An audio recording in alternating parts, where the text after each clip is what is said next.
ଠିକ ଅଛି, କେତେଟା ପର୍ଯ୍ୟନ୍ତ ଲାଷ୍ଟ 10 ମିନିଟ୍? ହଁ, ସମୟ ବହୁତ ହେଲେ ବମ୍ବେ ଯାଇଥିଲେ 5 ଜଣ ପିଲା, କଲେଜ ପିଲା, କଣ ପାଇଁ? ପିକନିକ କରିବା ପାଇଁ, ଟୁର କରିବା ପାଇଁ, ବୁଲିବା ପାଇଁ। ଛୁଟି ଅଛି, ତା ଭିତରୁ ଗୋଟେ କୋଟିପତି ଘରର ପୁଅ, ଗୋଟିଏ ବୋଲି ପୁଅ, ବାପା ଓ 10 ସମ୍ପତ୍ତି ବାପାର, ସେ ମଧ୍ୟ ଯାଇଛି। ଦୈବାନ୍ତ ସେମାନେ ଫେରୁଛନ୍ତି ବମ୍ବେରୁ, ବିଶାଖାପାଟଣାରେ ଟ୍ରେନଟା ରହିଛି। ସବୁ ପିଲାମାନେ ଓହ୍ଲେଇଛନ୍ତି, କିଏ ଗୁପଚୁପ ଚାଉମିନ, କିଏ କଣ ଖାଉଛନ୍ତି ତାଙ୍କର ଠିକଣା ନାହିଁ, କିଏ ପାଣି ବୋତଲ ଆଣୁଛି, କିଏ କିଛି କିଣିବା ପାଇଁ। ସେ ସମୟରେ ଟ୍ରେନ ରହିଲେ, ଦୈବାନ୍ତ ଟ୍ରେନ ହର୍ନ ମାରିଲା, ବର୍ତ୍ତମାନ ଟ୍ରେନ ଚଢିବା ପାଇଁ ସବୁ ସାଙ୍ଗମାନେ ଆସୁଛନ୍ତି। ଏଇ ଯୋଉ କୋଟିପତି ବାପାର ପୁଅ ଯାଇଥିଲା, ଇଏ ଆସୁ ଆସୁ କଣ ହେଲା, ମୋଟିଆ କୁଲି ଲୋକ ଗୋଟେ ଟିଣ ଟ୍ରଙ୍କ ନେଇକି ଯାଉଛି, ତା ମୁଣ୍ଡରେ ବାଜିଗଲା। ଯେତେବେଳେ ବାଜିଯାଇଛି ତା ବ୍ରେନ୍ ଫେଲ୍ ହେଇଯାଇଛି। ସେ ଜାଣିପାରିନି ମୁଁ କିଏ, କୋଉଠୁ ଆସିଛି। ଟ୍ରେନ ଚାଲିଗଲା, ବର୍ତ୍ତମାନ ଆଉ ଟ୍ରେନରେ ଚଢି ପାରିଲା ନାହିଁ। ସାଙ୍ଗମାନେ ପଳେଇଲେ, ଇଏ କୋଟିପତି ଘରର ପୁଅ ଆଉ ବ୍ରେନ୍ ଫେଲ୍ ହେଇକି ବୁଲିଲା। ଯେମିତି ରାସ୍ତା କଡରେ ଆପଣ ଦେଖୁଛନ୍ତି ପାଗଳ ମାନେ ବୁଲନ୍ତି, ସେମାନେ ସେ ପାଗଳ ହେଇଗଲା। ନଖ ବଢିଗଲା, ନିଶ ଦାଢି ବଢିଗଲା, ବସ୍ତ୍ର ଚିରିଗଲା। ଏମାନେ ମଧ୍ୟ ସାଧାରଣ ଲୋକ ନାହାନ୍ତି, ସେମାନେ ବୁଲୁଛନ୍ତି। କିଏ କୋଉ ଘରୁ ଆସିଛନ୍ତି ତାର ଠିକଣା ନାହିଁ। ବିଶାଖାପାଟଣାରେ ସେ ଗଳି ଗଳି ବୁଲିଲା, କୋଉଠି ଚା ମାଗି ପିଲା, କୋଉଠି ରାସ୍ତା କଡେ ଶୋଇଲା, ପାଗଳ ଥିଲା। ବାପା ଯେତେବେଳେ ଜାଣିଲେ କଥା କି ମୋ ପୁଅ ବିଶାଖାପାଟଣାରେ କୋଉଠି ରହିଗଲା, ବହୁତ ଖୋଜାଖୋଜି କଲା, କିନ୍ତୁ ଆଉ ପୁଅକୁ ପାଇଲା ନାହିଁ। ସେ କହିଲା, ଆଜିକାଲି ତ ଟେକ୍ନୋଲୋଜି ବଢିଲାଣି, ବିଭିନ୍ନ ପ୍ରକାର ହେଲାଣି, ସେ ସମୟରେ ସେ ସୁବିଧା ନଥିଲା। ଖୋଜି ଖୋଜି ଥକିଗଲା, କିନ୍ତୁ କାନ୍ଦୁଥାଏ ବାପା, ତେଣୁ ପୁଅ ପାଗଳ ଭଳିଆ ବୁଲୁଥାଏ। ଦିନକର ଘଟଣା, ସେଇ ଗାଁର ଯୋଉ ଗାଁର ପୁଅଟା ହଜିଯାଇଛି, ସେଇ ଗାଁର 5 ଜଣ ଲୋକ ଯାଇଥିଲେ ବିଶାଖାପାଟଣା। କୌଣସି କାରଣବଶତଃ ଯାଇଥିବେ, 15-20 ବର୍ଷ ପରେ ଦେଖିଦେଲେ ତାକୁ, କହିଲେ ଆରେ ଇଏ ତ ଆମ ଗାଁର ସେ ଧନୀ ଲୋକର ପୁଅ ଭଳିଆ ଦେଖାଯାଉଛି। 15-20 ବର୍ଷ ହେଲାଣି ମାନେ ତାର ରୂପ ଭେଦ ପୁରା ପରିବର୍ତ୍ତନ ହେଇଗଲା। ଗୋଟେ ହୋଟେଲରୁ ଚା ମାଗିକି ସେ ପିଉଛି।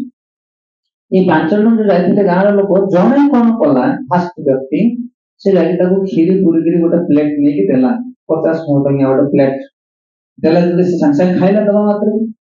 ଆଉ ଜଣେ ଲୋକ କହୁଛି, ଆରେ ମୂର୍ଖ, ତାକୁ ଖାଇବା ପାଇଁ କଣ ଦଉଛୁ?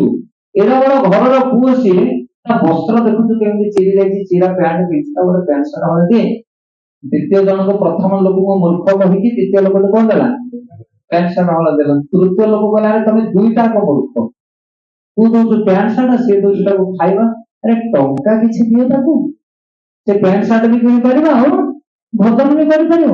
ଇଏ ତାକୁ ଟଙ୍କା 2000 ଖଣ୍ଡେ ଦେଲା।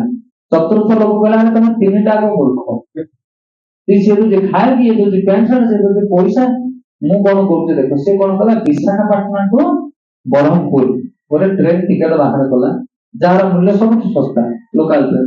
ତାପରେ ବସେଇକି ତାକୁ ଆଣିକି ତା ବାପା ପାଖରେ ଛାଡ଼ିଦେଲା। ହେଲେ ସବୁଠୁ ମଙ୍ଗଳ କାମ କିଏ କଲା? ଯେ ଲାଷ୍ଟ, ଯେ ବାପା ପାଖରେ ଆଣିକି ଛାଡ଼ିଲା।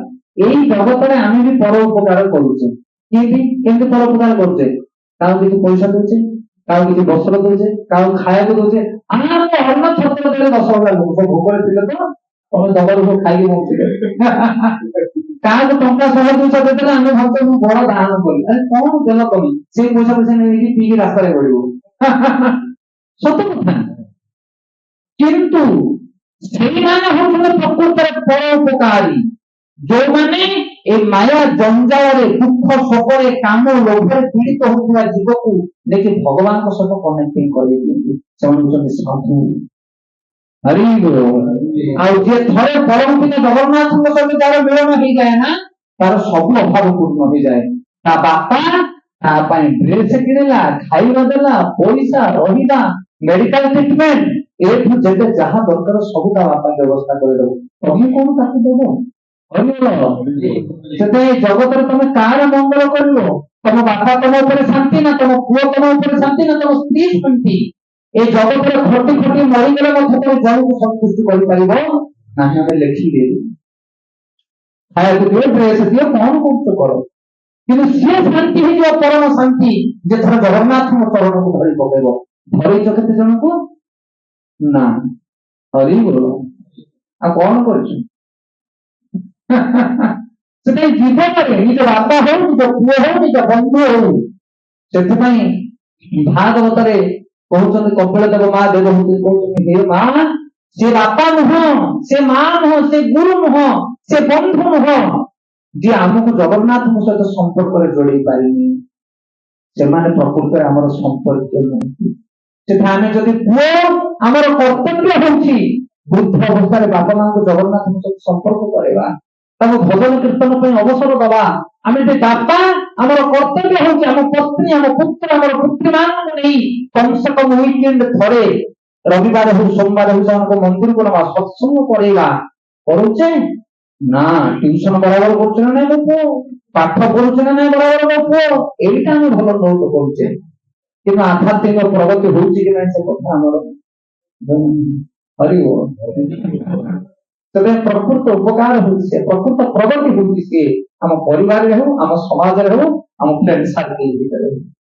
ସେଥିପାଇଁ ଗୀତାରେ ଭଗବାନ କହୁଛନ୍ତି, ହେ ଅର୍ଜୁନ, এই জগତରେ জয়তম পরম বৈভব ভক্তেষু অবভাস্যতে ভক্তিময়ী পরাকৃতা ମାମେବସ୍ୟ ନା ସଂଶୟ। ଜୟତମ ପରମ ବୈଭବ, ମୁଁ ତ ମୂଲ୍ୟବାନ ରତ୍ନ ତମକୁ କହିଲି ଏ 18 ଅଧ୍ୟାୟ ଶ୍ରୀମଦ୍ ଭାଗବତ ଗୀତାରେ। এই ରତ୍ନକୁ ଯୋଉମାନେ ଅନ୍ୟମାନଙ୍କ ଆଗରେ ବିତରଣ କରନ୍ତି ସେମାନେ ନିଶ୍ଚିତ ଭାବରେ ମତେ ପାତ୍ର ପ୍ରିୟ ହେବେ, ଏବଂ ତାଙ୍କଠାରୁ ପ୍ରିୟ ଜଗତରେ ମୋର କେହି ନାହାନ୍ତି। ଶ୍ଲୋକ ନମ୍ବର 69 ଭାଗବତ ଗୀତା 18 ଅଧ୍ୟାୟ।